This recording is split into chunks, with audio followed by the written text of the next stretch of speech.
Continuamos con esta enseñanza, la número 35. Ya vamos en la recta final del anticristo y del hombre de pecado.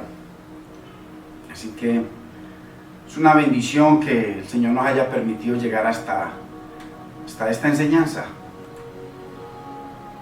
Son 35 enseñanzas bien profundas cada una, mostrándonos cosas que nosotros nunca habíamos considerado. Y bueno, vamos a seguir porque ahora ya empezamos a analizar a fondo el sacerdocio judío. Acuérdese que la función del sacerdote es la más importante.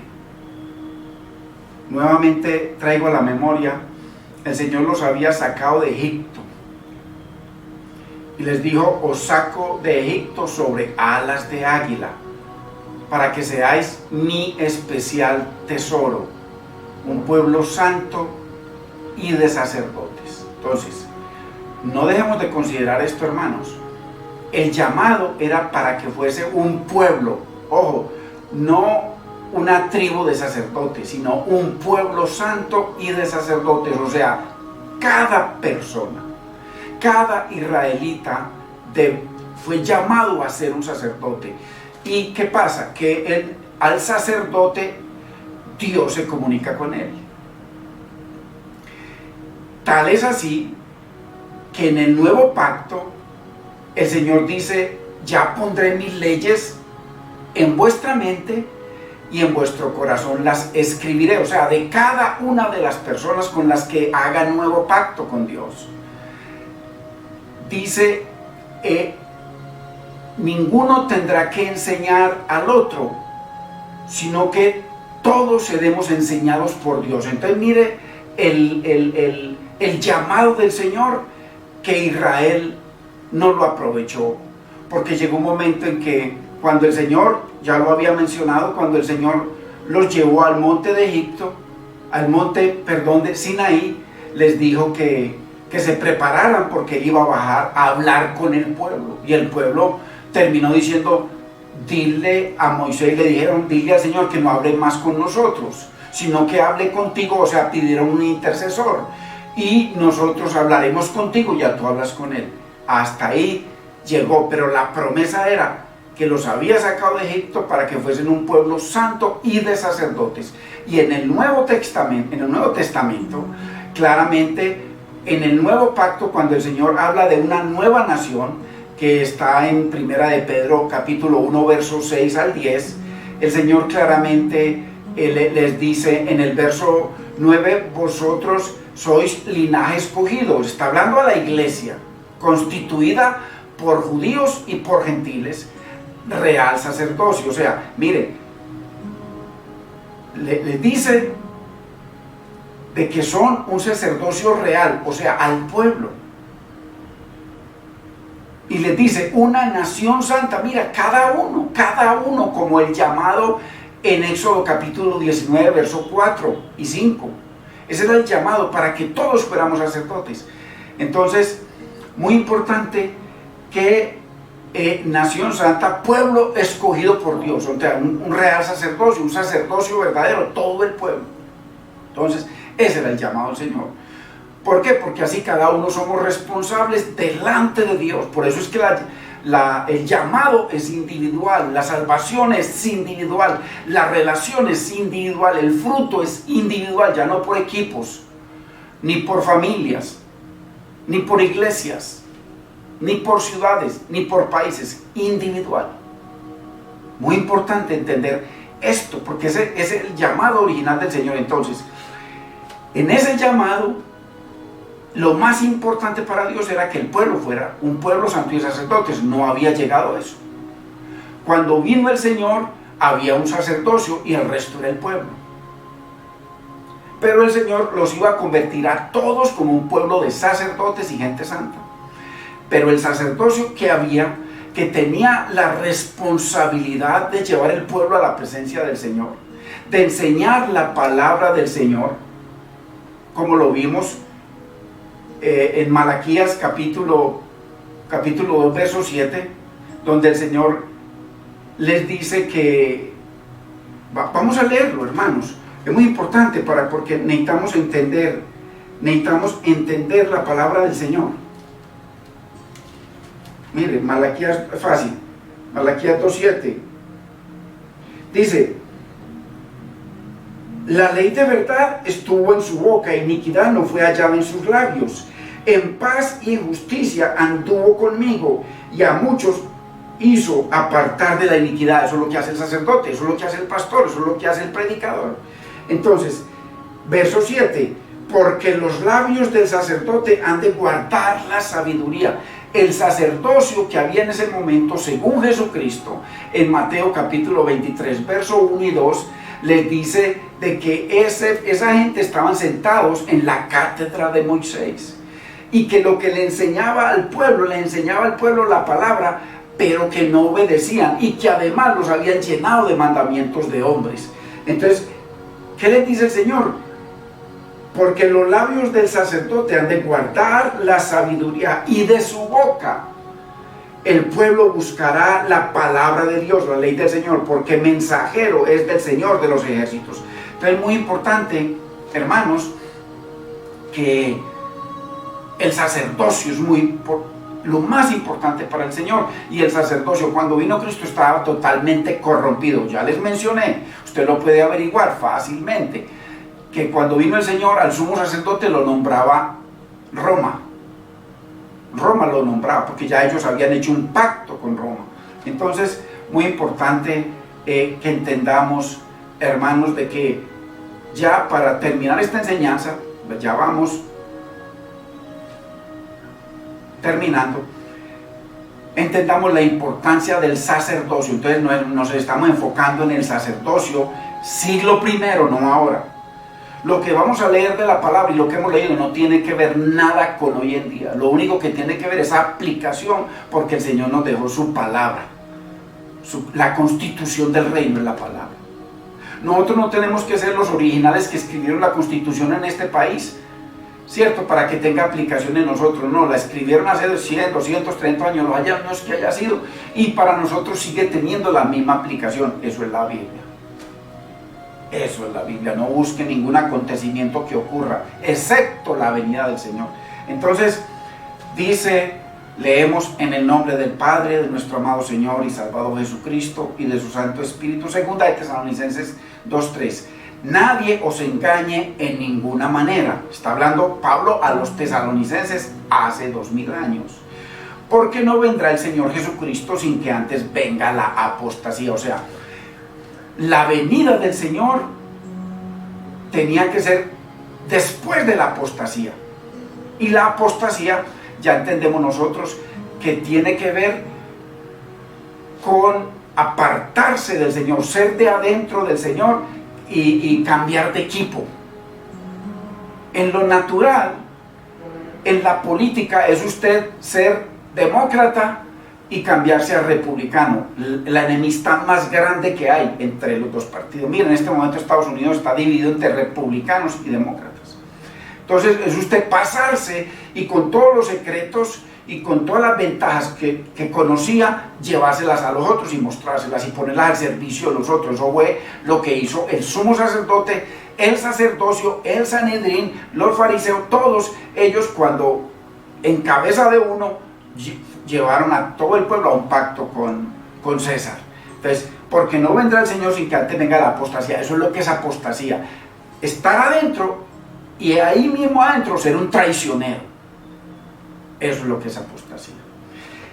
No el mundo no puede cometer apostasía. Y se manifestará el hombre de pecado, el hijo de perdición. Ya vemos, el hombre de pecado representa a un hombre con el cual empezó todo, y ya viene un principio de maldad. Por eso es que claramente Juan habla de un anticristo, de un espíritu del anticristo, de muchos anticristos. Empezó con uno y se regó.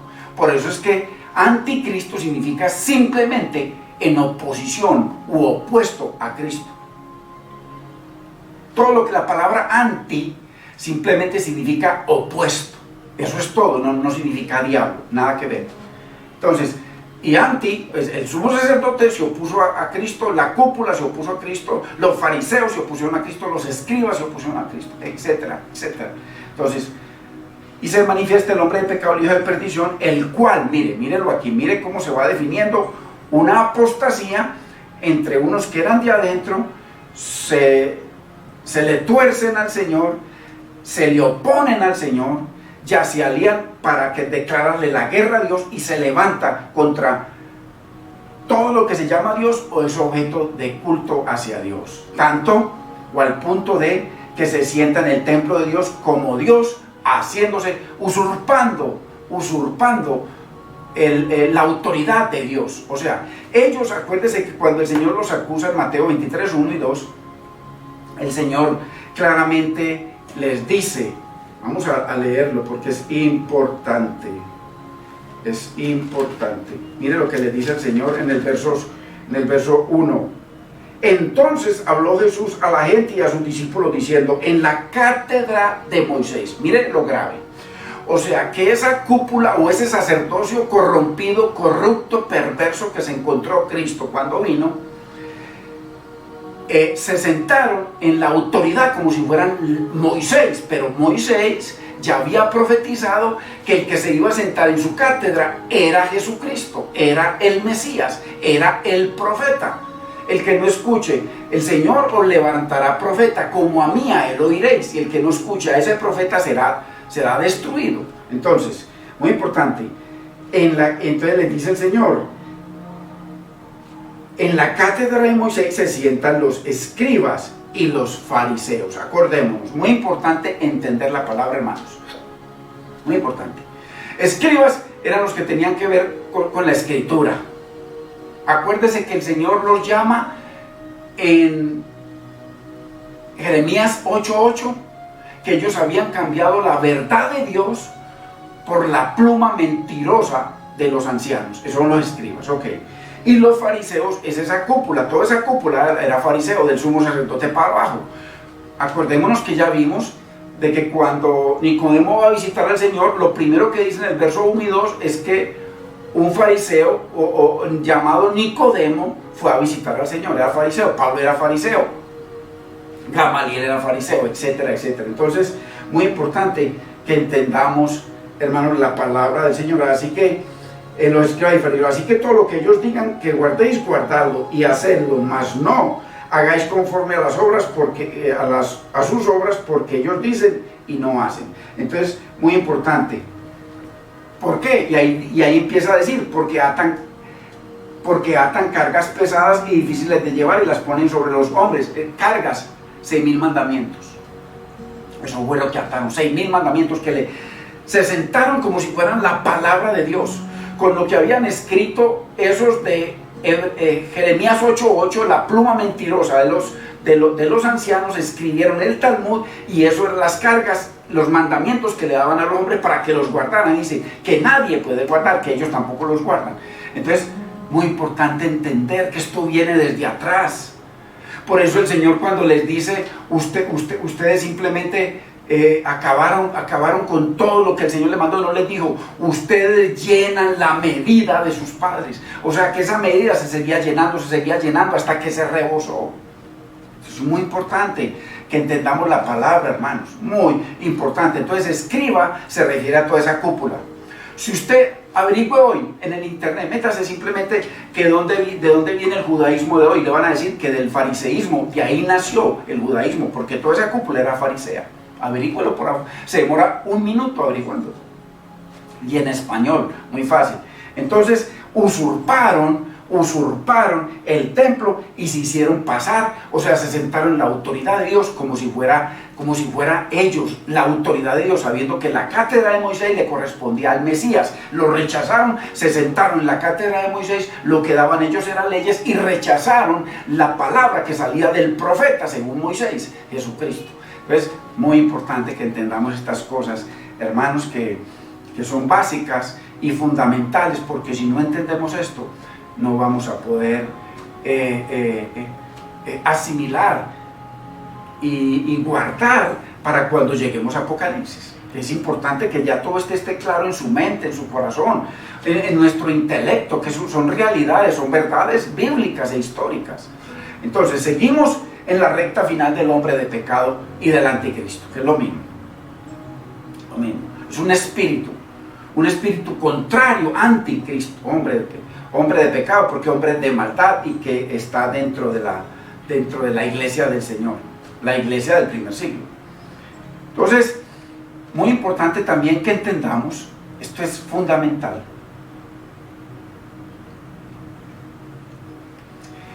que el hombre de pecado o el anticristo no era ateo, ni era un blasfemo abierto, que niega a Dios así. Les puse un ejemplo. Hitler no empezó su carrera política diciendo que lo nombraran a él, que él iba a esclavizar todo el planeta Tierra, que iba a declararle la guerra a todos los países, que iba a matar tantos judíos o tantos millones de personas. No, nadie lo nombra. Él les habló de paz, de una nación especial, de levantar, de exaltar a Alemania, de darle el lugar en el campo internacional. O sea, habló cosas maravillosas, resaltando su país, y todos, donde él diga que él iba a acabar con todo el mundo, no lo nombran. Así aquí, abiertamente, no dice, no, nosotros nos vamos a oponer cuando aparezca el profeta, que lo vamos a reconocer. ¿Cómo lo vamos a reconocer?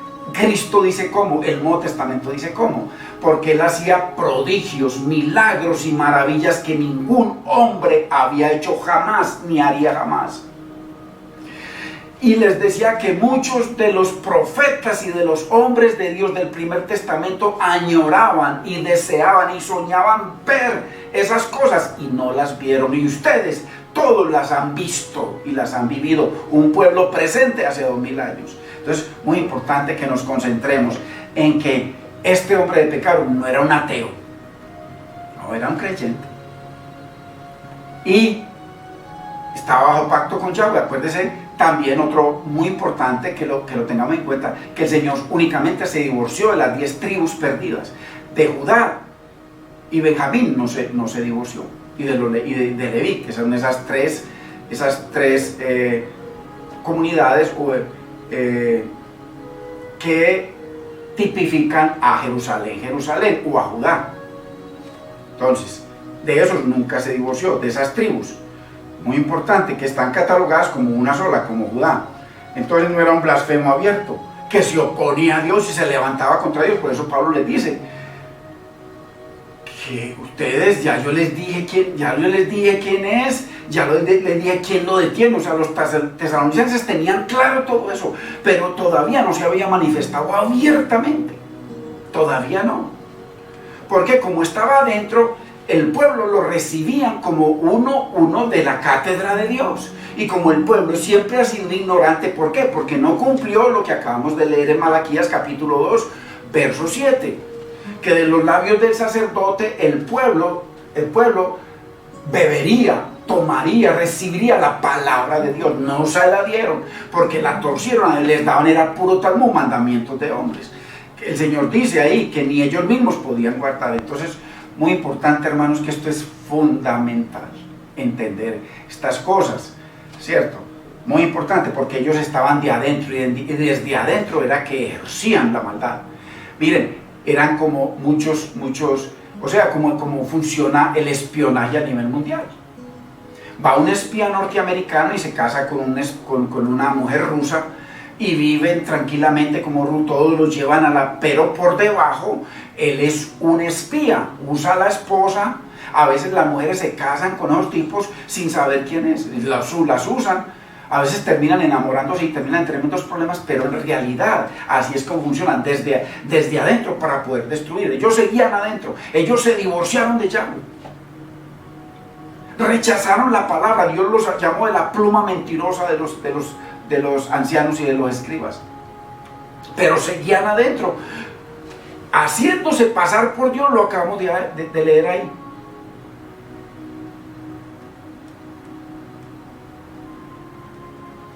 Muy importante, adentro, opuestos a todo lo que se hace, a todo lo que tenía que ver con Dios, con el Señor, sentados adentro en el templo de Dios. ¿Quién era la cabeza del templo, hermanos? Dios le entregó esa responsabilidad a una sola persona, al sumo sacerdote, y a nadie más.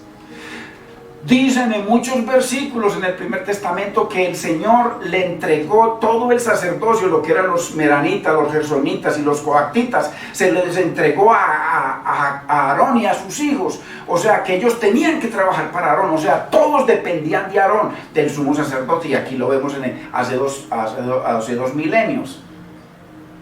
2000 años. Entonces él tenía la total responsabilidad ante Dios, de guardar el templo, de guardar el culto del templo, de guardar todo lo que tenía que ver con la administración a Dios. Entonces aquí dice que se opone y se levanta contra todo lo que se llama Dios o es objeto de culto. O sea, todo el culto de Dios lo corrompieron. Cuando vino Cristo, que era el profeta que profetizó Moisés, que venía a sentarse en la silla de Moisés o en la cátedra de Moisés, lo quitaron, se sentaron ellos y el Señor los confronta y les dice. Entonces es muy importante, hermanos, que esto es una realidad y que se hacían pasar como si fueran la autoridad de Dios, la silla de Moisés. El Señor los acusa. Así que muy importante que todo lo hacían desde adentro. Entonces no eran un ateo abierto ni eran blasfemos abiertos, sino todo lo hacían desde adentro. Y después ya pelaron los dientes, ¿cierto? Ya pelaron los dientes contra Cristo y contra todos los demás apóstoles. Muy importante. Entonces, esto no es una persona como tal, o un personaje como habla anticristo uno, hombre de pecado uno, no, es una organización, es una cúpula, un sistema que profesa representar a Dios. Eso es lo que es, de eso lo acusa el Señor. Y eso es lo que acabamos de leer en el verso 4 de 2 de Tesalonicenses. Profesan representar a Dios, que trabajaban para Dios como si fueran Dios. Es muy importante. Esto es claro, muy claro, hermanos. Muy importante. Entonces, es un sistema. Pablo claramente les dice que era un sistema. Y un sistema que se oponía a Dios, que le declaró la guerra a Dios, que se opuso al culto verdadero a Dios. Por eso ve que Jesucristo le dijo a la mujer samaritana, le dice que el Señor iba a establecer un culto verdadero, porque ese culto estaba corrompido, un culto verdadero, y que lo iba a hacer, con verdaderos adoradores, que ministren a Dios conforme al Espíritu y conforme a la verdad, a la palabra. Ellos dejaron la palabra y establecieron la suya, el judaísmo. Por eso es muy importante, miremos, es un sistema, una organización que profesa representar a Dios.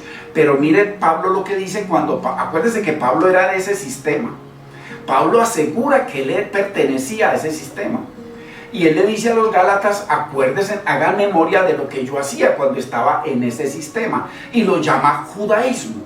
Entonces el judaísmo no es nada de Dios, nunca ha sido de Dios, era un sistema, una organización criminal. Y si no lo creen, leamos Gálatas 1:13. Ya lo leímos, pero muy importante, porque esto, la primera vez que lo vemos en este sentido, o en esta revelación, o bajo esta luz, o bajo esta lupa. Entonces dice, Gálatas 1:13, dice, porque ya habéis oído, está hablando primero del Evangelio. Él dice, en el verso 12, en el verso 11, mejor dicho, mas os hago saber, hermanos, le está hablando a los Gálatas, nacidos de nuevo, convertidos, que el Evangelio anunciado por mí no es según hombre. O sea, yo le estoy anunciando un evangelio diferente al natural, al humano, al que han inventado los hombres. O sea, ya les está metiendo ahí de que lo que era según hombre es lo que Dios los acusa en Jeremías 8:8 de una escritura de hombres, mandamiento de hombres que los aleja de la verdad. Y lo llama la pluma mentirosa de los escribas. Muy importante. Entonces, mas os hago saber, hermanos, que el evangelio anunciado por mí no es según hombre, pues yo ni lo recibí ni lo aprendí de hombre alguno, mire, sobrenatural, que eso fue lo que el Señor prometió en Jeremías 31, 31 al 33, el nuevo pacto, ¿ok? Sino por revelación de Jesucristo. Ya usted y yo sabemos quién es Jesucristo, es Dios, sobrenatural, que vino del cielo, Dios hecho carne, Emmanuel, Dios con nosotros, el Mesías, el Redentor. Entonces, pues yo no, ni lo recibí ni lo aprendí de hombre alguno, o sea, es del cielo, sino por revelación de Jesucristo, porque ya ustedes saben cuál era mi evangelio anteriormente, es lo que le está diciendo. Ahora, este evangelio que les traigo, el anterior yo lo recibí de hombres, yo dependía de ellos. Ellos en su organización, en ese sistema, tenían otro tipo de mandamientos, pero todos eran terrenales. Mire el contraste.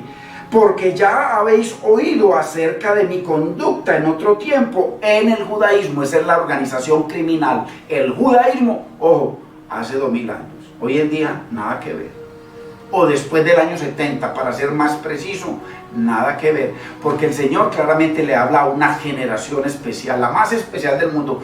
Cuando usted y yo veamos la gran tribulación, usted va a ver lo que dice el Señor en diferentes libros, tanto del Primer Testamento o Antiguo Testamento como del Nuevo Testamento, lo que es la gran tribulación y a quién estaba dirigida y para qué tiempo y bajo qué profecías y bajo qué cumplimiento histórico, porque todo lo define el Señor claramente en su palabra. Así como las 70 semanas, cuando les dice 70 semanas están determinadas, no dice que sobre los cristianos, sobre la iglesia cristiana, o sobre el mundo, o sobre Estados Unidos, o sobre algún país, no, sobre tu pueblo Israel y sobre tu santa ciudad Jerusalén, Jerusalén, la que mata a los profetas. Es muy importante. Muy importante. Y cuando el mismo ángel le da en Daniel capítulo 9, 10, verso 12,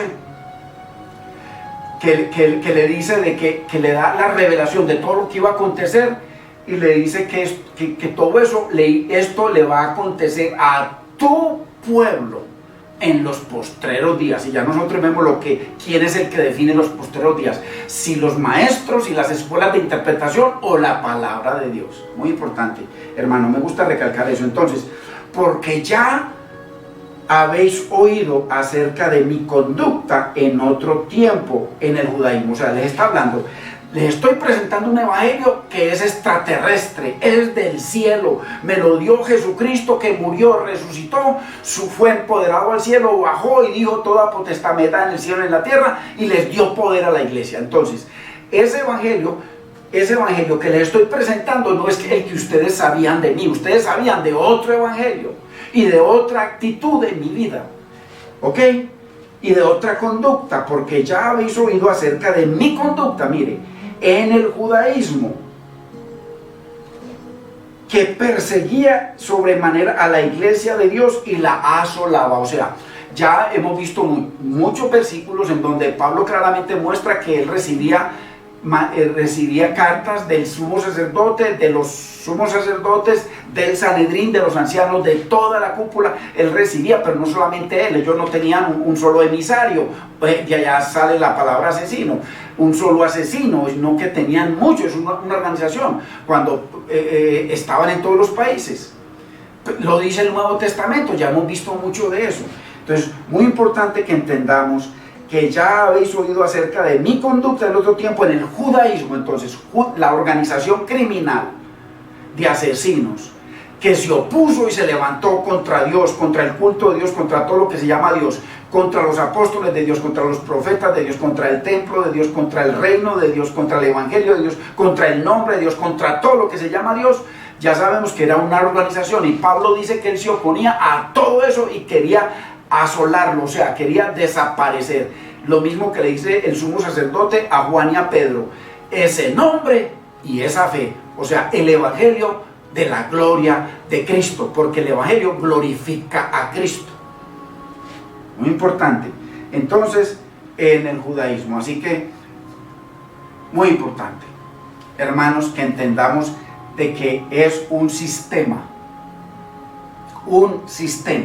una organización criminal en contra de Dios. O sea, cuando dice, muy importante, cuando dice segunda de Tesalonicenses capítulo 2, verso 4, dice que se opone a Dios y se levanta contra Dios, o sea, se opone y le declara la guerra. Y contra todo lo que se llama Dios, entonces ya vemos que no era una persona, sino un sistema, que Pablo lo define claramente, imposible negarlo, judaísmo, de lo cual muchas iglesias hoy en día llamadas mesiánicas, su principio está ahí, escondido. Los bobitos no saben, pero eso es lo que se les da siempre, todo para hacia eso. Por eso, cuando vino Cristo, por eso Pablo dice, ya no existe eso, ya no hay judío ni griego, ya lo que está es la revelación de Cristo, el evangelio de su gloria, Cristo entronado, Cristo glorificado, Cristo Rey, y nosotros simplemente como creyentes. Muy importante, porque hay señoras enseñando y avaladas por hermanos y por mucha gente que, hermano, yo he puesto a analizar y yo digo, Dios mío, ¿qué es lo que han aprendido estos hermanos? Dios mío bendito. ¿Qué es lo que han aprendido que se van en contra de la verdad de Dios? Un sistema que Jerusalén, hermano, ya yo les di, no sé, hace 8 o 15 días les di, hermano, diferente material bíblico, verso por verso, de lo que significa Jerusalén para Jesucristo, para Dios y para los apóstoles del Nuevo Testamento. Una ciudad que fue desechada por Dios, por eso Él lo llama Jerusalén, Jerusalén, pero ahí lo llama el pueblo Jerusalén, ¿no?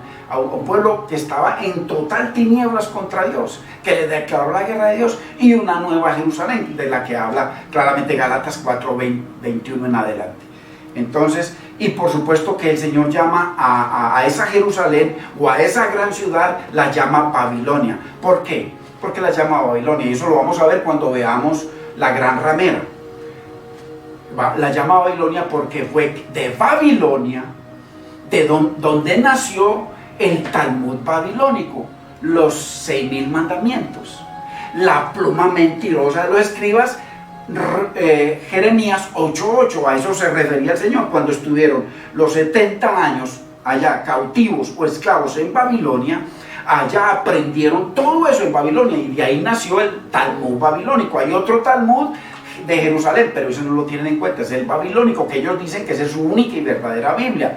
Ya lo hemos mostrado. Entonces, muy importante, por eso es que en Apocalipsis, cuando el Señor habla de una gran ciudad como Babilonia, se está refiriendo a la que Dios llama Sodoma y Egipto, y dice donde el Señor fue crucificado, o sea, Jerusalén, Jerusalén, que mata a los profetas y apedrea a los que te han enviado. Esto es imposible refutarlo porque es la Biblia, hermano. Yo simplemente lo estoy trayendo a la memoria.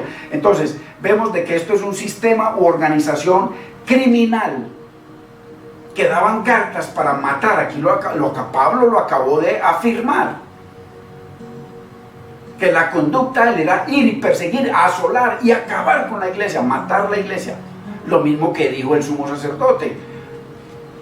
Claramente ahí lo vemos en Hechos capítulo 4, Hechos capítulo 5, las 2 veces lo repiten. Es muy importante. Y que profesaban representar a Dios, porque estaban sentados en la cátedra de Moisés que le correspondía a Jesucristo. El que no oiga aquel profeta, y ninguno de ellos lo escuchó, lo escuchaban únicamente para hacerlo caer, para contradecirlo y para irle sumando y después matarlo. Igual que a los profetas, a los apóstoles, a los discípulos, y, en fin. Muy importante, hermanos. Miren, apenas empezamos ya para bajar con todo lo relacionado al sacerdocio de esa cúpula, y miren ya tan exagerada la claridad.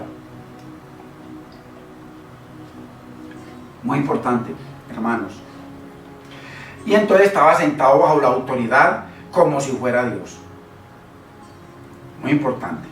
Entonces, ellos profesaban poder hablar la palabra de Dios, y Jesucristo les dice, ojo con esos mentirosos, que los llenan de cargas, de mandamientos que ni aún ellos pueden llevar. Talmud, no se refiere a otra cosa. Jeremías 8:8. Por favor, relaciónenlo. Y si tiene alguna acotación o alguna cosa que contradiga eso, hermano, yo sería el más feliz del mundo si usted me la manda.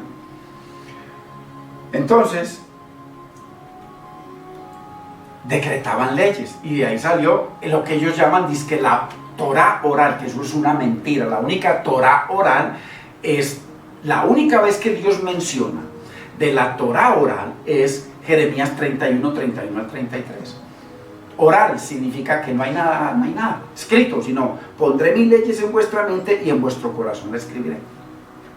Ahí es donde queda esto, aquí. Porque si no está aquí, si no en un libro, no hay obediencia, no hay fruto, no hay transformación, no hay vida del Espíritu, no hay gobierno de Dios en nuestras vidas. Estamos corriendo las líneas de separación entre lo santo y lo profano infinitamente hasta que no moramos. No, Dios nos empodera, hermanos. Entonces, muy importante. Mire lo que dice, hermanos, en Tito capítulo 1, verso 14. Y esto es muy importante, hermanos, que lo tengamos muy presente, porque si no lo tenemos muy presente, no vamos a poder entender el contexto. Lo importante, hermanos, es que yo, por la misericordia de Dios, y usted lo sabe, estoy tratando de ubicar el contexto bíblico para que lo ubiquemos y que sea el contexto y no lo que dice literalmente o lo que le asignan las escuelas de interpretación o los diferentes pastores o maestros o como se llama, sino contexto bíblico. Entonces dice Timoteo 1:14, mire lo que dice, en el contexto del primer siglo. Pablo le está hablando a Timoteo, hermano, no a usted ni a mí. Por amor de Dios, entendamos, a Timoteo le dice, no atendiendo ¿a qué? A fábulas judaicas. ¿Y qué característica tenían las fábulas judaicas según Dios? Jeremías 8:8, ¿qué características tenían? ¿Qué características tenían según Pablo? Que después viene y dice que daba todo eso por basura y por estiércol. ¿Qué fue lo que dio por estiércol? La ley. Pablo era un defensor de la ley. No, Pablo nunca. La ley es santa, dice él. Lo que dio por estiércol fue todo ese Talmud, todos esos mandamientos de hombres, toda esa pluma mentirosa de los escribas del judaísmo. Entonces, no atendiendo a fábulas judaicas, judaísmo, muy importante que entendamos, hermano. Cualquier relación con lo de hoy en día es otra cosa, que no, para mí no tiene nada que ver, simplemente gente que siguió con eso está bien, pero la acusación de Dios, Padre, Hijo y Espíritu era para una generación especial, de ahí para acá, gente normal como nosotros. No atendiendo a fábulas judaicas ni a mandamientos de hombres, ¿sí ven? Lo mismo que acabamos de leer, hermanos, en Mateo 23, capítulo 1, que nos llenan de cargas, de mandamientos que ni aun ellos pueden cumplir.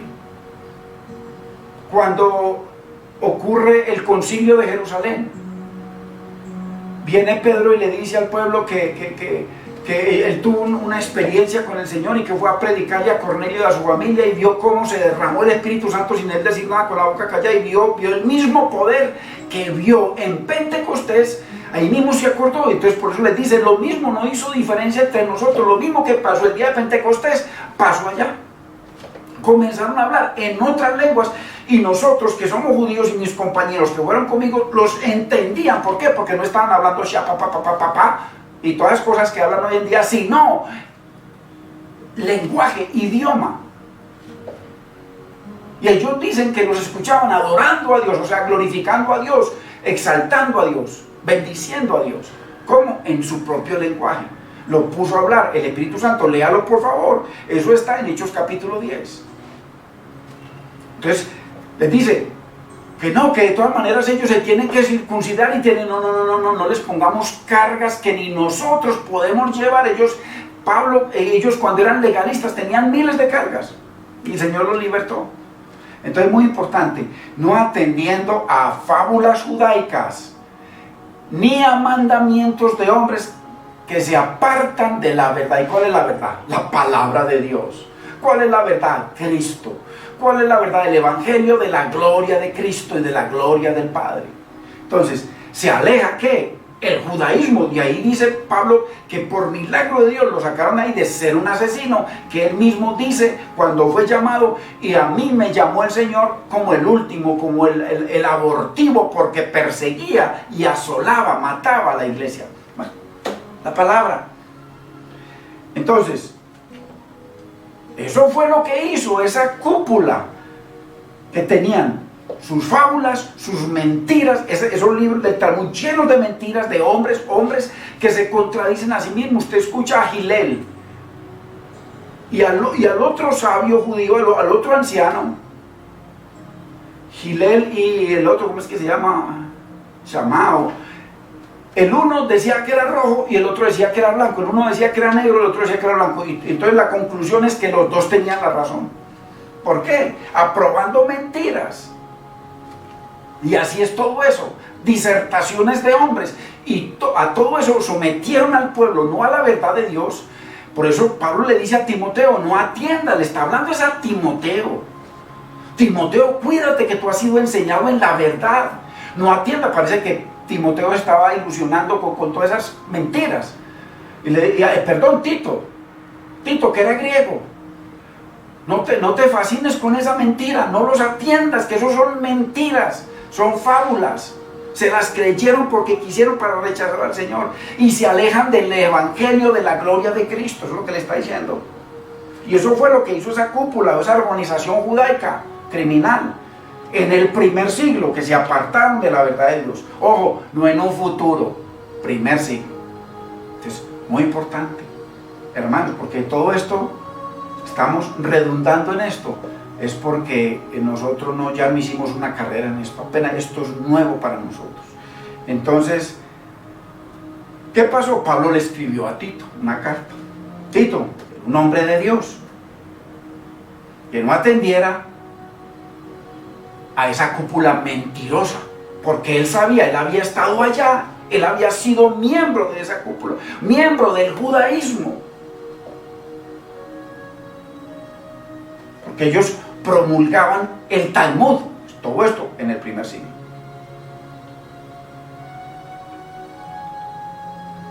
Porque eso era una mafia, hermanos, una mafia, según lo que dice Gálatas 1:13. Muy importante, hermanos.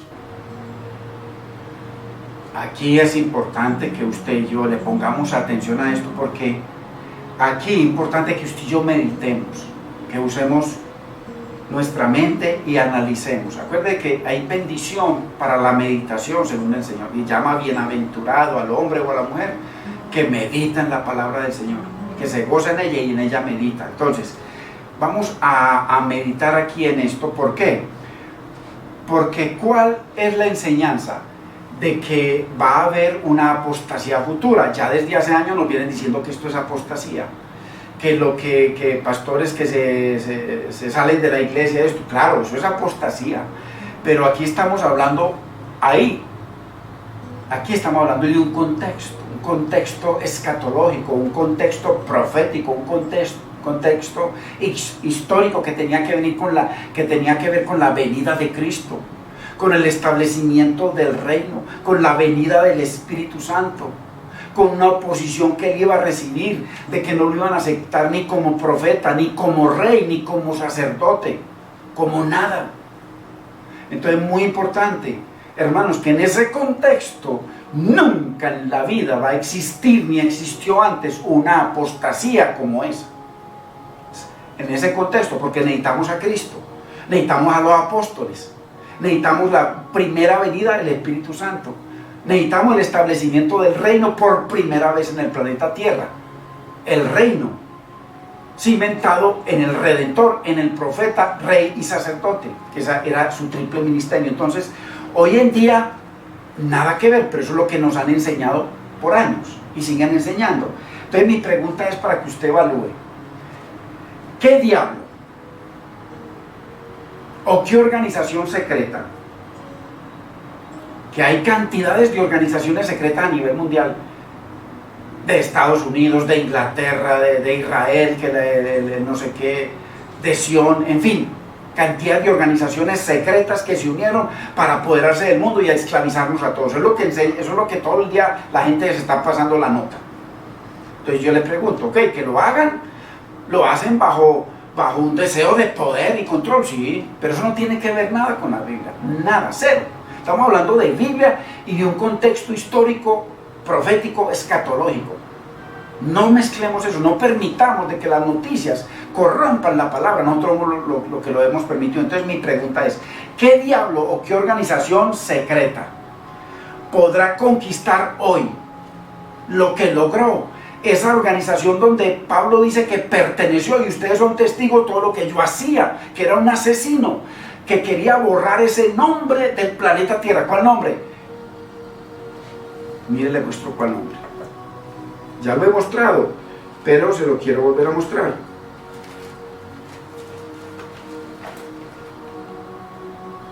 Mire, ¿cuál era el nombre que Pablo quería, y que el judaísmo, esa organización criminal a donde él pertenecía, quería borrar del mapa? Mire, Jeremías 23, versos 4 y 5. O más bien, sí. Y pondré sobre ella, está hablando ya sobre la iglesia, según, sobre el remanente que era la iglesia, que la iglesia comenzó con un remanente judío, no con 3 millones o 5 millones de judíos, no, con un remanente, Pablo, Pedro, Juan, Natanael, en fin, 3.000, 5.000, en fin, es un remanente. Entonces, y pondré sobre ella pastores que las apacienten y no temerán más, ni se amedrantarán, ni serán menoscabados, dice el Señor. He aquí, en ese tiempo donde el Señor les iba a levantar unos pastores especiales, que no abusaran de ellas, que no las robaran, que no le hicieran rapiña, que no las esclavizaran, porque esa cúpula esclavizaba al pueblo. Entonces dice, he aquí, vienen días. ¿Cuáles días, señora? ¿Cuáles días?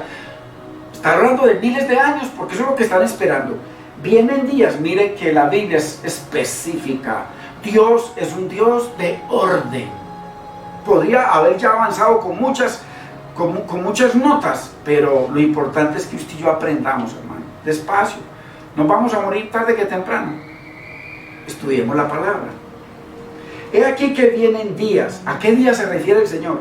Dice Yahweh, en que levantaré a David renuevo justo. O sea, exactamente lo que dice Isaías capítulo 11, verso 1 en adelante. De que de Isaí, que era el padre de David, él levantará un vástago. Y dice que sobre él reposará espíritu de sabiduría, espíritu de inteligencia, espíritu de conocimiento, espíritu de poder de Dios, espíritu de temor de Dios. En fin, 7 espíritus. Entonces, lo mismo, un vástago. O aquí renuevo, que es lo mismo. Renuevo o vástago es lo mismo, un brote, que le salga a un árbol, un brote. Y el árbol era Isaí. Entonces aquí que vienen días, dice el Señor, en que levantaré a David renuevo justo. Reinará como rey.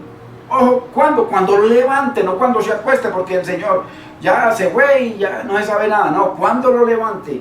Dice, levantará a David renuevo justo y reinará como rey, el cual será dichoso. Ah, feliz, dichoso fue el Señor. Y hará juicio y justicia en la tierra en sus días. O sea, en los días de ese renuevo. No está diciendo en la segunda, tercera o quinta venida. No, en sus días de que viniera por primera vez ese renuevo, que era un renuevo descendiente de Isaí, descendiente de David, hijo de David. En sus días, o sea, en los días que apareciera el Mesías, que era el renuevo, por eso es que lo llamaban Jesús, hijo de David. Se está cumpliendo a plenitud este versículo. Entonces, en sus días será salvo Judá. Ojo, no dice que en miles de años, en sus días. Y Judá, que representaba a esas 3 tribus,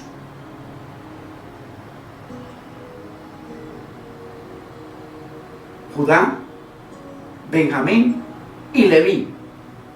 En sus días será salvo Judá, o sea, Jerusalén.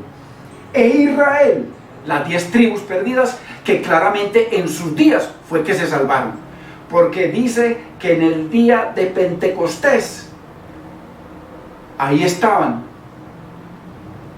judíos piadosos de todas las naciones bajo el cielo. En sus días será salvo Judá e Israel habitará confiado. O sea, eso ya es un hecho real.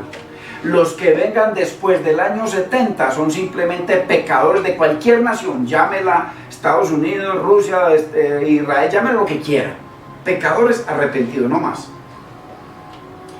En sus días será salvo Judá e Israel habitará confiado. Y ese será el nombre con el cual le llamarán a ese renuevo, a ese hijo de David, Yahweh, justicia nuestra. Entonces, Pablo dice que él se opuso a Yahweh, justicia nuestra, a Jesucristo, a Yeshua, a Emanuel,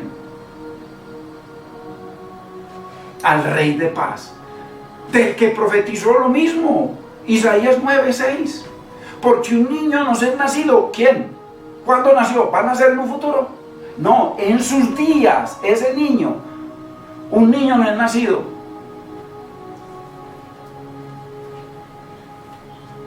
Hijo nos es dado. Y el principado, el reino sobre su hombro. Y será llamado su nombre admirable, Dios fuerte, Padre eterno, Príncipe de paz. Ese. Mira el nombre, admirable, Consejero, Padre eterno, Príncipe de paz. Mire. Y será llamado Yahweh, justicia nuestra, el Mesías. A ese nombre fue que se opuso Pablo, y él lo asegura, ya lo vimos. A ese nombre se opuso esa cúpula que se llama judaísmo en el primer siglo. No hay ningún otro. Entonces, muy importante, que, entonces, ¿qué diablo podrá conquistar, o qué organización secreta de estas organizaciones secretas que hablan todos los días en el internet podrá conquistar hoy lo que logró el judaísmo, hermano? ¿Qué? O esa cúpula, o Jerusalén en el primer siglo. ¿Qué o quién podrá? Al diablo. Usted sabe que el diablo, la Biblia dice claramente en Primera de Tesalonicenses capítulo, en Hebreos capítulo 2, verso 14, que él participó de carne y sangre para destruir por medio de su muerte al que tenía el imperio de la muerte, esto es al diablo. En Colosenses 2, 14 y 15 claramente habla que él fue expuesto públicamente, fue avergonzado, y todo lo que dependía de él, de este enemigo, principados, potestades, gobernador, juez, todo estaba bajo los pies de Cristo. Él dice que él se metió a la casa de ese hombre fuerte, que la casa de él era el planeta Tierra, según él se lo dijo al Señor en Hechos, claramente se lo dijo al Señor en Juan o en Mateo. Claramente le dice todo esto, este planeta, tú sabes que es mío. O sea, ¿a qué casa se refería el Señor? Que aquel que quiere meterse a una casa y quitarle los bienes a un hombre más fuerte, ¿cómo va a lograr eso si primero no le ata? ¿Lo ató? Usted y yo somos testimonio de eso. Los millones de convertidos en el mundo somos testigos de eso desde el primer siglo. Y seguiremos siendo testigos. Él era el dueño de todas las almas. Todas le pertenecían. Por eso el Señor dice que Él vino a buscar y salvar lo que se había perdido. ¿Y lo buscó y lo encontró o no? Entonces para eso él mismo lo dice, para eso, para poder libertarlos y para poderles conectarlos nuevamente al reino, al Edén, a la vida del Espíritu, a la vida de Dios, como verdaderos adoradores. Él tenía que atar primero al otro, pero no solamente lo ató. Entonces hay que leer ahí que lo ató. Por eso ve que les digo, vayan por todo el mundo, vayan, recojan lo que yo ya logré, el mundo es suyo, vayan. Por eso es que hoy en día el que no se convierte al Señor porque no quiere, porque no le da la gana, porque tiene otras cosas mejores que lo rodean. Pero la libertad está allá, está. Usted y yo somos testigos de eso. Entonces de ahí Tenemos que coger cada versículo, y por allá dice, yo ve cuando vinieron los que él mandó, los 70, dice que aún los demonios se nos sujetan, y él decía, yo veía a Satanás caer, claro, ¿cómo no iba a caer? Entonces, muy importante esto es, no es ningún diablo, es una organización. Entonces, hoy en día, dejemos a un diablo, porque olvídese de ese cuento. El diablo, según Efesios 2:2, hoy en día únicamente opera a través del príncipe de este siglo, el espíritu que hoy opera en este mundo es el espíritu del príncipe de este mundo que hoy opera en los hijos de desobediencia. Es una operación que surgió en el Edén. Cuando Adán y Eva cayeron, ese espíritu lo tenemos todos. Por eso es que usted tiene un hombre viejo lleno de ese espíritu de maldad, lleno de avaricia, lleno de hipocresía, lleno de mentira. Usted y yo, no importa lo que prediquemos, lo que estudiemos y lo que oremos y el hambre que aguantemos. Tenemos dos hombres, un hombre viejo y un hombre nuevo, uno empoderado por Dios y otro que es enemigo. Pues que Pablo lloraba, decía, Señor, ¿hasta cuándo? ¿Cuándo me librarás de este cuerpo de muerte y de esta naturaleza corruptible? En la resurrección, cuerpo inmortal y naturaleza divina. ¿Sí ve? Entonces, muy importante, la una es la parte física y la otra es la parte esta psíquica que no vemos, que es la naturaleza de Dios en nosotros. Muy importante. Entonces, dos hombres, pero no ningún diablo por ningún lado, no lo meta. Cuando él dice, ay, pero entonces el Señor cuando dice no le dé lugar al diablo, ¿a qué se refiere, hermano? ¿A qué se refiere? Estoy aquí visitando unos amigos, viene una hermanita o una muchacha de la calle a hablarme bonito y esto, y entonces que me dice, Señor, no le dé lugar al diablo. ¿A cuál diablo? ¿Tiene cachos y cola? No, a mi concupiscencia, lo que él inyectó el Edén, así es como opera el diablo hoy en día, no tiene otra forma de operar, no existe. Hijo de desobediencia puede ser el mundo y puedo ser yo y puede ser, miren los pastores, hermano, que Dios los tenga misericordia, ¿cierto? Porque cualquiera, nada estamos libres de nada. Yo decía, por ejemplo, el domingo, de experiencia, una experiencia que yo hablo, en donde, hermanos, estoy hablando de un testimonio de la operación del Señor, pero por su misericordia, no por mi poder. Por eso yo dije, si yo escupo, inmediatamente el único que se moja soy yo. Porque ¿qué tenemos nosotros que el Señor no nos haya dado? Y si lo tenemos, ¿por qué nos gloriamos, hermanos? Entonces, y se lo digo porque mi esposa lo vio mal. Vio como orgullo en mi vida. Yo le digo, no, negrita, perdóname, pero no es así, tú lo sabes. De pronto no lo supe expresar. ¿De qué, Dios mío? ¿De qué? ¿De qué? Entonces, ¿qué diablo hay hoy? No existe. Entonces, cojamos Hebreos 2:14 y tirémoslo a la basura, como muchos otros versículos. Mateo 12, 20, tanto al 29, cuando hablan de la blasfemia contra el Espíritu Santo, ¿cierto? Y cuando hablan de la atadura del hombre fuerte, y tirémosla a la basura. ¿Por qué no? Tienen que atar por allá, no, todo eso es falta de entendimiento incontextual, no tiene contexto.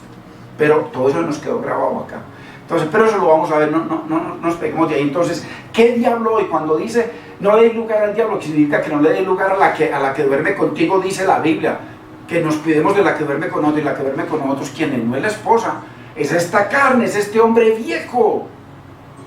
Que usted, siendo un hombre de Dios, puede enlagunarse con pornografía o con pensamientos de sexo y de cosas malvadas, cualquiera.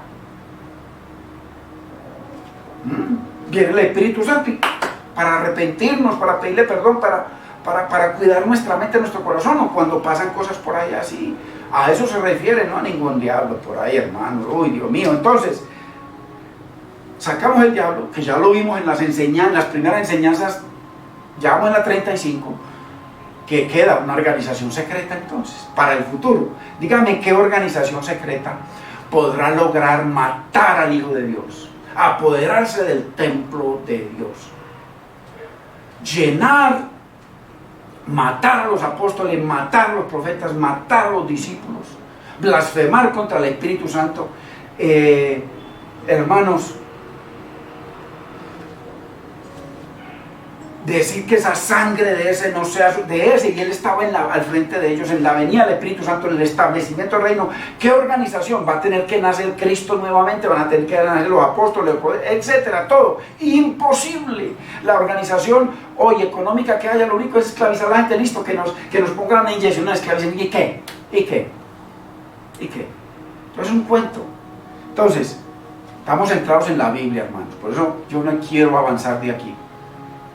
Porque es necesario que entendamos que lo que logró esta cúpula o ese Jerusalén que Pablo acaba de nombrarnos, el nombre de la organización, judaísmo, donde él era uno de los asesinos, que le daban cartas con permisos especiales para ir, encadenar, matar, destrozar, lo que quisiera con ellos. Carta del sumo sacerdote y de la cúpula. ¿No lo creen? No hemos leído la Biblia, hermano, y nos está entrando por aquí, nos está saliendo por aquí. Entonces, y todo esto en el primer siglo, o sea, que nunca jamás en la vida va a existir una apostasía. Todo eso es una mentira, todo eso es una perversión de la verdad, todo eso es una descontextualización de la Biblia. Eso es darle lugar a maestros, a hombres, a que interpreten lo que Dios ideó y lo que Dios dejó escrito, inspirando a hombres. Nunca. Yo le pregunto a usted, hermanos, analice, ¿a quién le deberíamos creer? ¿A Dios? ¿A la Biblia? ¿O a mí o a cualquier otro hombre? A la Biblia. ¿Y cómo? Que la Biblia interprete la Biblia y trae una perfecta traducción. Entonces, muy importante, porque según toda la enseñanza de hoy, toda la enseñanza escatológica cristiana, todavía falta una apostasía. Eso es lo que hablan de apostasía. Que el pastor se acostó con otra, que esto, que robó la iglesia. Eso es apostasía, porque está dentro de la iglesia.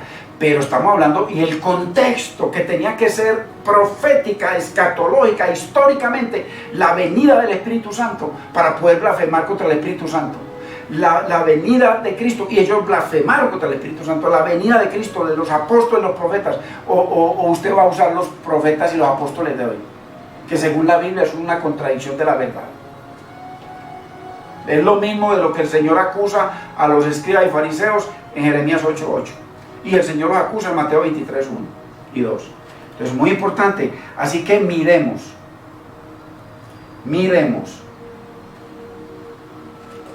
lo que según la Biblia logró infiltrar esta cúpula, el judaísmo. Jerusalén, Jerusalén, que matas a todos, que se opone a Dios, que se levanta contra. Es Jerusalén, Jerusalén. La que cumple todos esos requisitos es Jerusalén, Jerusalén. La ciudad que cumple todos esos requisitos, lo dice Apocalipsis capítulo 17 y 18, es Jerusalén, Jerusalén. Esa es la que cumple todos los requisitos. Dice que la que mata a los profetas y los apóstoles, ¿quién es? Una sola. No Nicaragua, Jerusalén, Jerusalén. Una sola. En la Biblia, una sola. Jerusalén, Jerusalén, la que cumple todo eso. O el judaísmo, o esa cúpula, o ese sacerdocio, que debería salir de su boca la palabra que bebe el pueblo, la palabra de Dios, y no fue así. Él se opone, se levanta contra Dios y contra todo lo que se llama Dios, o es objeto de culto a Dios. Se sienta en la silla de Dios como Dios, reemplazando a Cristo, ojo, al profeta. Muy importante. Así que, ¿en qué consistió bíblicamente la gran apostasía? ¿En qué? Ya vimos muchas cosas. En que se divorció para siempre de Yahweh.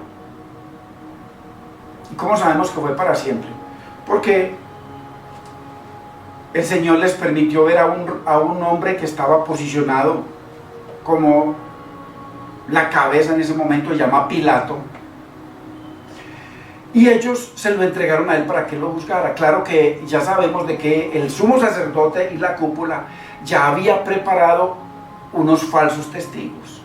Ya antes de llevarlo donde Pilato, le habían dicho en Mateo 11 en Juan 11, de que es necesario matarlo a él, porque si no lo matamos a él, todo Israel se va a convertir a él. Y segundo, se van a venir Roma contra nuestro templo, ¿sí ven? Contra nuestras entradas, que era el banco que ellos habían convertido, el templo, la casa de Dios, en un banco. ¿Dónde se cambia la plata? En el banco.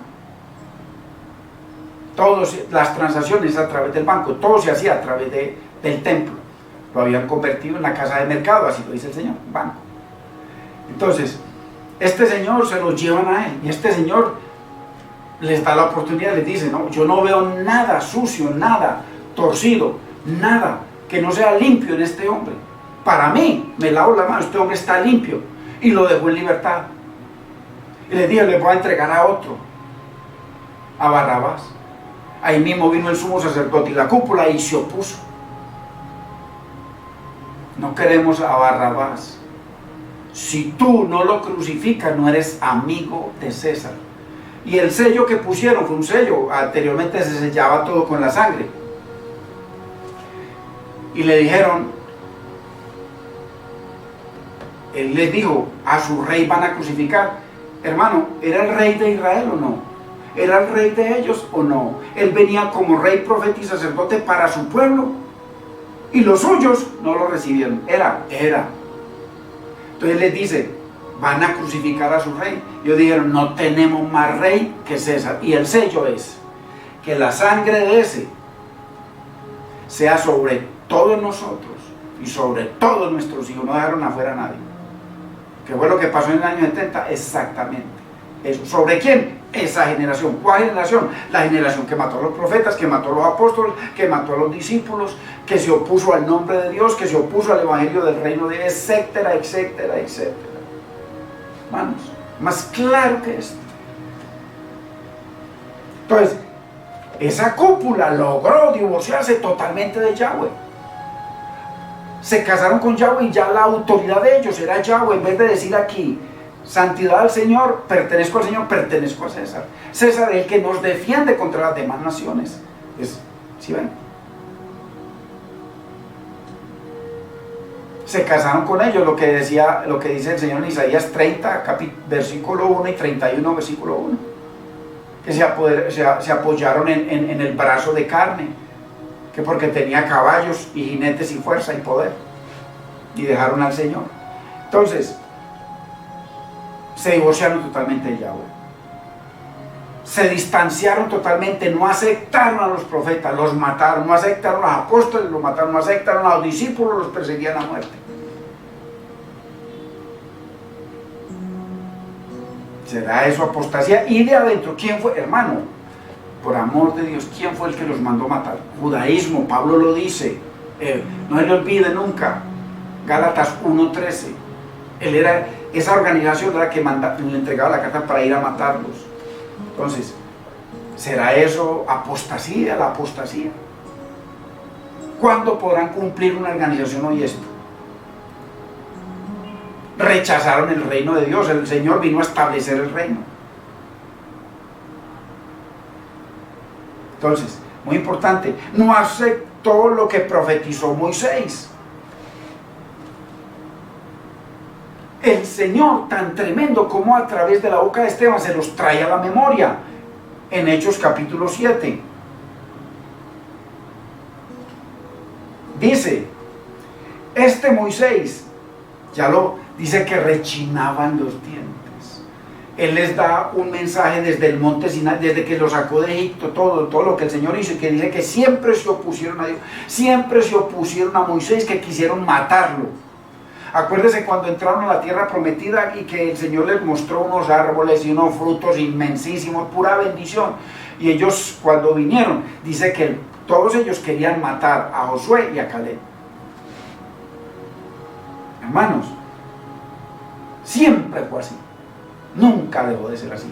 Este es Moisés el que dijo a los hijos de Israel, profeta os levantará el Señor. Está hablando Esteban antes de que lo mataran. Ojo. Que el profeta que os levantará el Señor vuestro Dios de entre vuestros hermanos, como a mí, a él oiréis. ¿Cuál era su audiencia? La cúpula. Vamos a leer cuál era la audiencia, ya para ir cerrando. Hechos 4.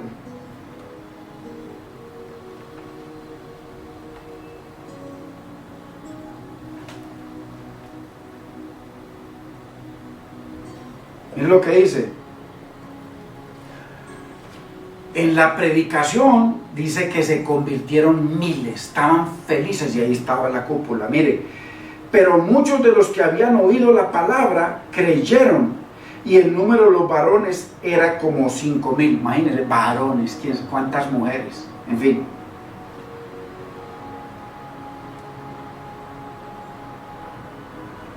Entonces, si usted lee el título en el capítulo 4, dice Pedro y Juan ante el concilio. El concilio estaba constituido de 70, los 70 de esos fariseos y el sumo sacerdote, pero también estaban los ancianos y los escribas. Entonces, pero mire, pero muchos de los que habían oído la palabra creyeron y el número de los varones era como de 5,000. Oye, ese era el sacerdocio de Dios, del cual el pueblo bebería la palabra de Dios. Y ahora aquí hay unos siervos de Dios, nacidos de nuevo, nacidos del Señor, en los cuales se estableció el reino y que ese nombre estaba sobre ellos, que sobre ellos estaba el Espíritu Santo en sus vidas. Entonces, miren, claramente dice el Señor que el que se opone a nosotros, no se opone a nosotros, sino ¿a quién? A Él. Se opone y se levanta contra Dios. Aquí se opusieron y les declararon la guerra. Entonces, ojo, aconteció el día siguiente que se reunieron en Jerusalén. Mire quiénes, hermanos. De nuevo, nosotros aprendemos por repetición. Ojalá que a mí me hubiesen repetido esto miles de veces. Ya lo tuviera yo grabado. Me toca estarlo leyendo. Aconteció al día siguiente los tenían en la cárcel. A ellos los tenían en la cárcel. Aconteció el día siguiente que se reunieron en Jerusalén los gobernantes, los ancianos y los escribas. Mira, aquí está toda la cúpula. Ojo, y mire quién más. Y los gobernantes, pero todo esto es la cúpula religiosa. Ahí no había ningún rey. Estamos hablando de los gobernantes del pueblo, que era el sacerdocio. Ojo, que se reunieron en Jerusalén, ¿no le parece? Dice el Señor por allá en Lucas 13:33, que es imposible que un profeta muera fuera de Jerusalén. Por eso la llama Jerusalén, que mata a todos los profetas. ¿Qué? ¿Coincidencia? No. Hechos reales, hermano. Entonces, reunieron en Jerusalén los gobernantes, los ancianos y los escribas, y, siga sumando, el sumo sacerdote Anás, y el sumo sacerdote Caifás, y el sumo sacerdote Juan, y el sumo sacerdote Alejandro, y todos los que eran de la familia de los sumos sacerdotes. Sumos sacerdotes eran nombrados por Roma. A Anás lo había depuesto César hacía como 18 años, ya no era. Mas sin embargo, cuando cogieron a Cristo se lo llevaron a Anás. ¿Por qué? Porque él era el dueño del templo, él era la cabeza, y todos esos sumos sacerdotes recibían de ahí. Ellos estaban apoderados del templo. Se sienta en el templo de Dios como Dios, haciéndose pasar por Dios como si fuera Dios, o sea, en la autoridad de Dios, dictando decretos y dictando leyes. ¿Quién? Todavía no hemos entendido, no vamos a entender nada, hermanos.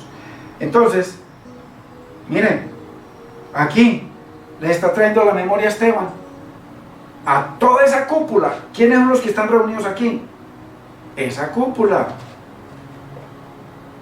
Todos, léalo desde el versículo 1 de Hechos capítulo 7. Entonces su audiencia era la cúpula. Ojo, que vuelvo y traigo a la memoria. Jesucristo no le declaró la guerra al pueblo, sino a la cúpula, a Jerusalén. Jerusalén, ya usted sabe quién es, el judaísmo, según Pablo. Ojo, no según lo que yo creo, según Pablo, lo acabamos de leer. Imposible refutar eso.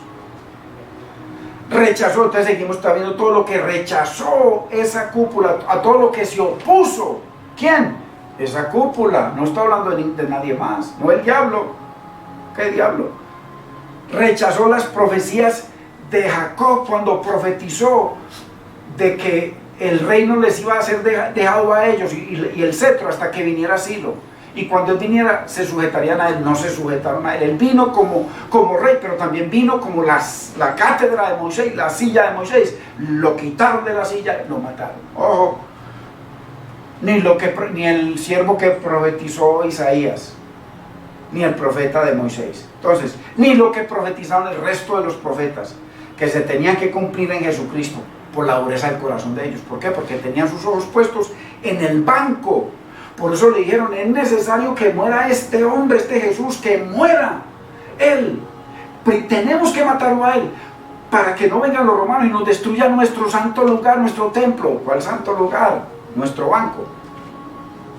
Hermanos, pruebas por montones en la Biblia, en la historia. Entonces la gran apostasía era acumulativa. Jesucristo los acusa de llenar la medida, a plenitud. Cumplieron la medida que no pudieron cumplir los padres. Estos llenaron la de los padres, porque por ahí Mateo 23 les dice, no, que nosotros, si nosotros hubiésemos sabido de nuestro padre, nosotros hubiéramos estado con ellos, nosotros no hubiéramos hecho eso. El Señor les dice, entonces reconocéis de que sos hijos de aquellos que despreciaron la palabra, que despreciaron y mataron a los profetas. Mayor condenación. Muy importante. Muy importante. Entonces, nos acusa de llenar la gran medida de la generación terminal, o sea, la que ya no tendría futuro jamás, terminal. Esa generación, ya el Señor les había dicho que no tenían escapatoria. Él les dijo, todo en Mateo 23, 34 les dijo, todo esto vendrá sobre esta generación. Y después les dice, Jerusalén, Jerusalén, que matas a los profetas y apedreas. Y les dice por qué les iba a venir desolación, porque mata a los profetas, porque mata a los apóstoles, porque mataron al Hijo, porque se apoderaron del templo, porque se fueron contra ese nombre y contra el evangelio de la gloria de Dios y de Cristo, etcétera, etcétera, porque se opusieron a todos los hombres, porque no entraron ni dejaron entrar, porque no permitieron que todo Israel se convirtiera al Señor. Juan 11, 54 al 58, léalo por favor. Ahí lo dice textualmente. Pero también lo dice Pablo trayendo a la memoria en Hebreos en Tesalonicenses. Primera de Tesalonicenses 2, 14 al 16. Generación terminal que no tenía escapatoria. Vosotros también llenad la medida de vuestros padres. Serpiente, además, ahí les dice en el próximo versículo 33, está el 32, serpiente, generación de víboras. ¿Quiénes? Leas el verso 1 y 2, escribas, que era toda la cúpula, y los que escriben, los de la palabra, los del Talmud, y los fariseos, que era toda esa cúpula. Muy importante. Entonces, ¿será que nos está hablando el Señor a nosotros de que todo eso nos vendrá y nos está llamando serpientes a nosotros o a esa generación? Porque en el verso 34 claramente les dice, esta generación no pasará hasta que todo esto acontezca, o todo esto vendrá sobre esta generación. Pero no nos está hablando a nosotros ni a ninguna iglesia en el futuro, jamás, porque esa apostasía tenía un contexto histórico, profético, escatológico. Tenía que ser bajo la venida de Cristo para poder que se levantara un anticristo. Sin Cristo no puede haber anticristo. Y un hombre de pecado, esa cúpula corrupta, mientras tanto seguían en pecado, no había problema, porque el Señor les había prometido de que Él iba a venir para darles la oportunidad de las 70 semanas de Daniel. Cuando terminaran las 70 semanas, ahí vendría Él a cuadrar con ellos, a conectarlos al reino para que se casaran con Yahweh. No quisieron. Entonces, muy importante, hermanos, que lo rechazaron. Entonces, ¿a quién le está hablando? A esa cúpula. Contexto, profetas, apóstoles, pero los profetas del Primer y Nuevo Testamento. No lo digo hoy en día, que eso es pura mentira, antibíblico. Es corrupto. Aunque muchos los tienen como sus dioses. Entonces, ¿a quién le está hablando? A esa cúpula, hermano. Por favor, vuelve y lea. No a nosotros. Por ahora les dice, vosotros, les dice el Señor. ¿A quiénes les dice 7 veces ahí? Que yo diría 7 veces, 7 ayes. ¡ay de vosotros, escribas y fariseos hipócritas! Léalo, Mateo 23. ¿A quiénes? ¿A usted y a mí? A esa generación. ¿Y qué termina diciendo en el verso 34? Les aseguro que todo esto vendrá sobre esta generación. ¿Quiénes? Esos, los que les describe todo, desde Mateo 21 hasta Mateo 24. Hermanos, dejémoslo aquí, porque aquí va a comenzar a mostrar lo que ya les mostré hace como 10 o 15 enseñanzas, pero muy importante traerlo a la memoria para que estamos viendo ya la parte final del hombre de pecado del anticristo, para que vayamos cerrando. Mire qué importante esta enseñanza. Bendito es el nombre del Señor. Padre, te damos gracias, Señor, bendecimos tu nombre. Dios mío, te doy gracias, Señor, por tu bendita palabra, mi Señor, más claro imposible, pues lo único que me he dedicado es a leer tu palabra, Señor. Espíritu Santo, solamente tú puedes convencernos a nosotros de pecado, de justicia y de juicio, y de tu palabra y de tu verdad. Dice que tú nos guiarás a toda la verdad, Señor, solamente tú puedes hacerlo. Yo únicamente puedo exponer tu palabra. Tanto tu pueblo como yo te necesitamos a ti para que traigas luz a nuestras vidas. Yo bendigo a tu pueblo, Señor, y a todo aquel que está interesado en tu palabra y no solamente en religión de teterito, teterito. En el nombre de Cristo Jesús te doy gracias, Señor. Amén. La verdad, hermanos, mucho teterito. Por eso es que no hay crecimiento, por eso es que no hay poder. Cuando viene la tentación y que el Señor mira a la línea de separación, siempre un poquito más allá, un poquito más allá. Peco y empato, hasta se lleva el ritmo de la musiquita que tanto amaña a la gente. Peco y empato, eso está bueno, suena hasta bonito. Entonces, ¿por qué? Porque no hay poder. Cuando hay poder, ese peco y empato no existe. No significa que usted y yo no pequemos, sino que no es nuestra costumbre ni nuestro estilo de vida, como la gran mayoría de la iglesia. ¿Por qué? Por mucho teterito, lo único que nos empodera es la palabra de Dios. Lo único que trae luz es la palabra de Dios. Lo único que nos lava, nos limpia es la palabra de Dios. ¿Con qué limpiará el adulto el joven su camino? Con guardar, obedecer la palabra de Dios. Entonces, muy importante, hermanos. Así que la paz del Señor sea con cada uno de ustedes. Comparta la palabra, hermanos, porque no es palabra mía, palabra de Dios. Bendito es el nombre del Señor.